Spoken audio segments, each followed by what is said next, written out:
Hello everyone, Teacher Teresa here. I wanted to talk to you today about student behaviors, how to manage them, how to deal with inappropriate behaviors.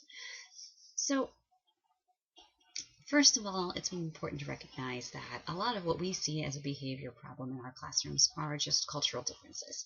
So, for instance, students picking their nose is not as inappropriate in China as it is in the USA. So it's important that the students learn that that's not culturally acceptable for us. So you can hold up your flag and you say, in America, we don't pick our noses in class. And tell that student to stop. It's okay to tell your student to stop. You don't have to sit there and watch your student pick their nose. How you manage your classroom is up to you. And the parents will support you if you do something to let them know that it's not wanted behavior. Because honestly, a lot of these students are going to end up traveling to the USA to take classes after they pass TOEFL exams, because that's kind of the purpose of learning to speak a native language, is to be able to practice it and use it in a true setting. So they want to learn and they want to do well.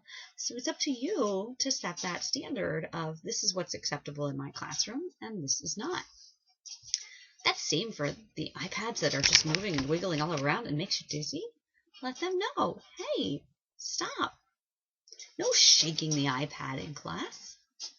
Set it down. And now we have our hands and we can talk to each other. We can interact with the screen. The student will have a better experience and you won't get dizzy. Not get dizzy is a good thing. Not being able to see the student because the student is down off the screen.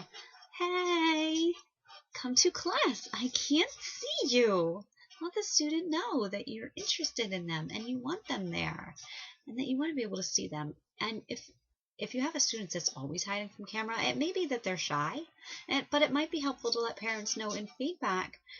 Bayo would benefit greatly from being able to be seen by the teacher, because then I can see how his mouth moves and make accurate corrections to his speech.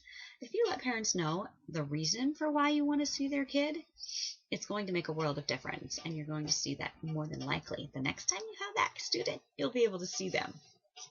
My son takes Lingobus classes. He's 5, and he often just sort of slumps in his chair, and I'm constantly setting him up and reminding him that he needs to engage with the teacher and pay attention and do well, and that lounging around is not okay. You want them to sit up in their chair, want to be with you, show you that they're engaged and that they're invested in the class.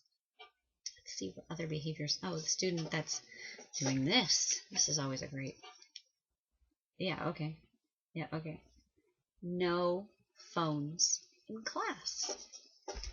No playing video games in class. You can also, you can show if you have an external camera, you can point it back at your screen. No scribbling on the screen in class. These are all little things that we deal with in our classrooms that are easy to correct, but we have to be the one to stop the behavior. It's okay to do this, or use a stop sign symbol, or a red light, stop. Good. If you have a student that is doing one of these behaviors and isn't paying attention to you saying stop, they're just continuing to do the behavior and read what's on the screen.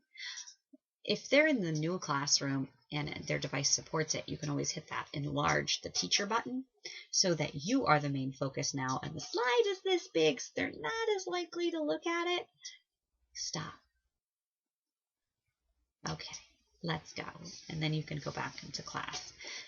It's a simple, easy gesture to let the students know that what they're doing is not okay.